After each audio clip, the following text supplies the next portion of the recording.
Good morning. Yeah, thank you so much, the organizers, ASEC. And I'm sorry for the long introduction. This is my first time. I think I could have summarized it. So, in addition, I'm also a very serious footballer, but not. Yeah, my friend is a rugby, but myself, I'm a very good footballer, and I'm doing well there. So, thank you so much for this forum.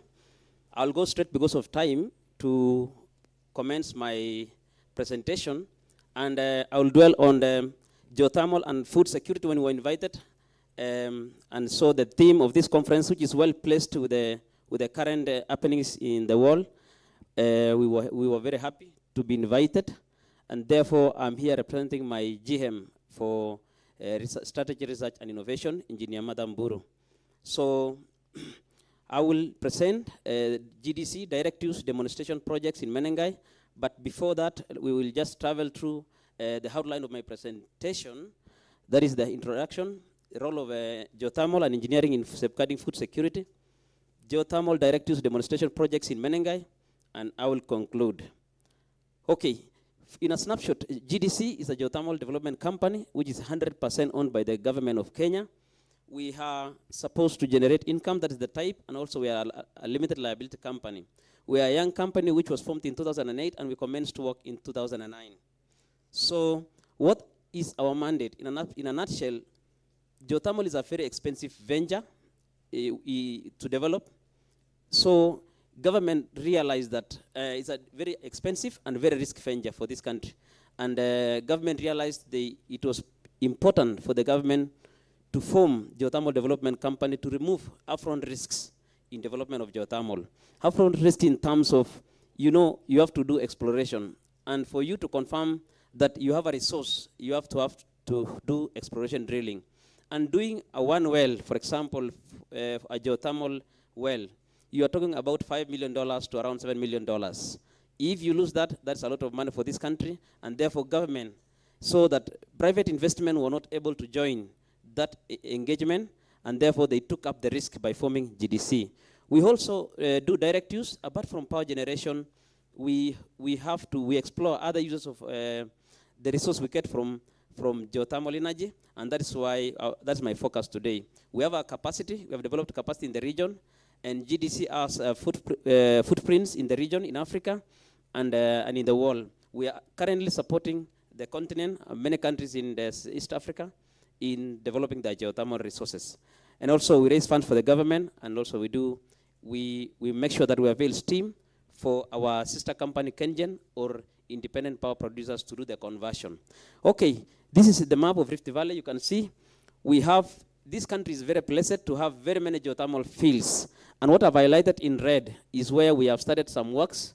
And from the scientific works done by our scientists, they're telling us we have potential of over 10,000 megawatts of geothermal in this country. So we are a strategically placed country, and this is where the engineers are going to do the majority of the works to help the country move forward.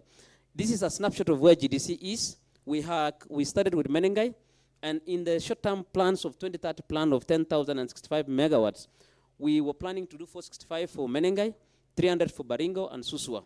In the south, the 300 megawatts. I know most of you know this. Some of you might be knowing these locations of these places.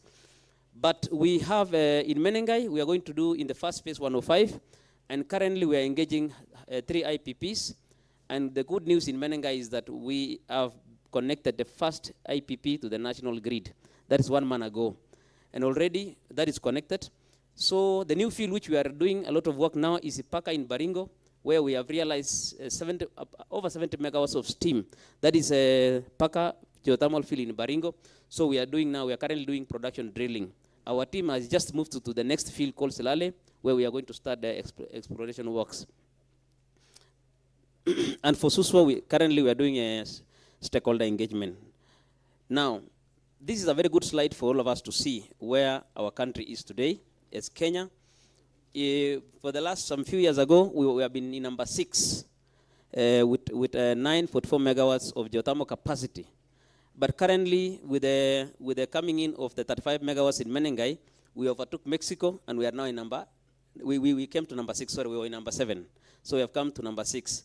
Our next target is to overtake New Zealand. And I know there are some projects which we are doing as GDC and Kengen. And I'm very sure very soon we'll just climb up to number 5. And remember, we are the leading country in geothermal development in Africa. Okay, this screen, I realized this, it gave me a lot of imaginations, because currently we are faced with climate change, and with the climate, the COP20, I think COP28, that we have to maintain the temperatures, the global temperatures by, I think, 2 to 1.5 degrees. And the pandemics of COVID-19 and all those things, you realize we are living in a continent that we cannot stretch or increase the landmass that we are living in. So that is the constraint that we have. And somewhere, I attended some conference in Iceland, and some professor said, by the scientific or calculations, we require 1.5 Earths to live. Like the landmass we have, we want an extra 1.5 for us to sustain the population of the world. It means it's not possible to increase, and it's not possible for us to move to the next continent or the next planet. Therefore, we have to be very innovative. But we thank God, because of the current technologies which are coming on board, the engineering and expertise and the innovations, we might be able to conquer the available constraints. We have to utilize what we have in this world. So direct use, I will focus on direct use, and this slide I will not mention anything, because I've told you we have power generation, and after power generation, we will focus on the direct use of geothermal energy. So this snapshot of a diagram, I don't know if you can see it well, if it's clear.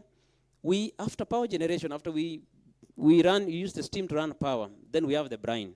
The brine contains some heat, around 88 or 80 to 90 something degrees. That is the energy that we still want to use. And the importance of this slide is it shows us what temperatures and what we can do. The temperatures, like at 20 degrees, we can do fish farming. At 40 degrees, we can warm our swimming pools. And in some countries like Iceland, you heard that they have what we call geothermal football. They have never been to World Cup. But because of geothermal and warming their stadiums, Iceland, now they are able to go for training and train their footballers, and to go to the national stage of competitive football. So if you see this slide, it's very important. We can use the temperatures of brine from steam at every given point to do very many things, which I will illustrate some few projects that we are doing as GDC. Now, on the role of engineering and safeguarding, I quote something from the Food and Agricultural Organization of 2005 that talks about the food should be available. We have to access food. We have to utilize that food, and we have that food. It has to give us something called sustainability or stability, in essence. So in this sense, it cuts across. My colleagues have presented something on this, and so we talked about irrigations, and my friend immediately has talked about the role of engineers in doing the irrigation systems, the transportation. And yesterday somebody talked about why do we need to have the coastal people planting crops when we know their climate seems to be very harsh? Why don't we just transport the food and they can do something else? And we have something called also climate adaptations, where we have, the professor did something and he said we need to reserve this water. We don't need to allow them to just run downstream. Now, this slide, I hope it's clear. This is what the pilot project that we are doing in Menengai. We have just used one well to demonstrate what can be done after we do what we call the power generation, and we have some brine. So we are taking some hot brine into an heat exchanger. In the heat exchanger, we have a pipe which has fresh waters. I wish I could have some pointer to show. And that hot water now, it exchanges. The heat exchanger now, maybe we now take the heat from the brine, and we take to the pipe with fresh waters, and now we are able to serve. Like for this pilot project which we have done in Menengai, and I know, and we are praying so hard that ASEX in the third conference, they can come to Nakuru, we do some demonstrations, so that now we can see what the potential we have. Considering that Kenya has a potential of 10,000 megawatts of power, you can imagine how much brine we have in this country. So here in Menengai, we have been able to do a demonstrative project on grain dryers. That means we are able to dry our grains in Menengai. we are able to do what we call, like, let me just show number one is aquaculture, fish farming. So maybe just 1 minute. Sorry. So here what we're doing is that we have fish ponds under controlled temperature. When we raise the temperatures of fish from around 25 degrees to 29 degrees, number one is that we are stimulating their appetite, or their appetite to eat, and they grow very fast. So we reduce the growth time by around 3 months. And number two, you can have a lot of ponds within the same place. It means you can have the whole year. You can stagger your production for the whole year. It means you don't have what we call climatic affection on your ponds. This grain dryer is very important. We have done this, and we are drying maize for the people of Bahati in Nakuru, where you bring your grains, we dry for you. It takes around 6 hours. We can do 6 tons once, and that takes around 6 hours by having the temperatures of 45 to 60 degrees, and you can go with your grain.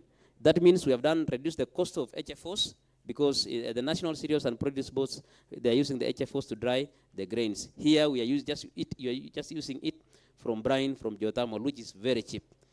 And also, you don't depend on the weather conditions. You just come, dry your grain, and go home. Then, of course, the greenhouses. This has been illustrated in Olkaria, where we have the Oserian doing this project. And this is just a controlled environment for temperatures. And also, we are doing in Menengai milk. I know this region is rich in milk. And yesterday, our engineer from the KCC has done this. I'm not an expert in this, but we can use brine. The only difference is that we are using hot water from geothermal, which is very cheap to do this project. Now, last, what are the new frontiers in geothermal? Number one is that by 2050, we will not have companies doing boilers, the normal boilers we're using. What are we going to do? Number one, in Nakuru now we are engaging Ndov Semen. They want to come to Menengai so that we can supply them with steam. They generate their power for captive power, which is very cheap, and they can produce their semen. We have also in Naivasha, you understand that we want to, there is the fertilizer plant in Naivasha, where Kengen will be providing a steam equivalent to 300 megawatts for their captive power, because hydrogen production is very expensive, and therefore you require cheap power. And Kenya is lucky because we have abundant geothermal energy in Kenya. Then, of course, let me just go through this slide. Let me just go, because I've just mentioned this. Let me go the next one to end, because I know my friend is not, this is just on my neck, and sometimes I get worried. Now, this is almost the last slide. This is a very important point on our end, and I am happy that Madam, our CEO for EBK is here. I think the proposal I saw here is that, number one, when we are doing geothermal, it's a specialized projects. You realize there are some consultancies for, like, for example, we require honors engineers, independent engineers, and such things. Usually, international firms bid for those projects. And what they do, when they get the projects, they hire our local engineers to do the job. Now, why don't we have a framework so that now our EBK or our regulators we can seek some no objections from whatever we are doing, and have our engineers directly engaged to do these projects, other than giving international firms money to pay our own engineers in our own country. It looks funny, because that is the preference which has been a culture which we need to change as engineers of this country. We need to scan our environment, give our engineers the jobs to do. They are capable, well-trained, and all that. Otherwise, if we go the traditional way, you will realize all the time the normal companies from Italy, Philippines, and all that will be winning these contracts. At the same time, our engineers will be doing the job for them. Thank you so much. I will not read the conclusion because of time. Thank you so much.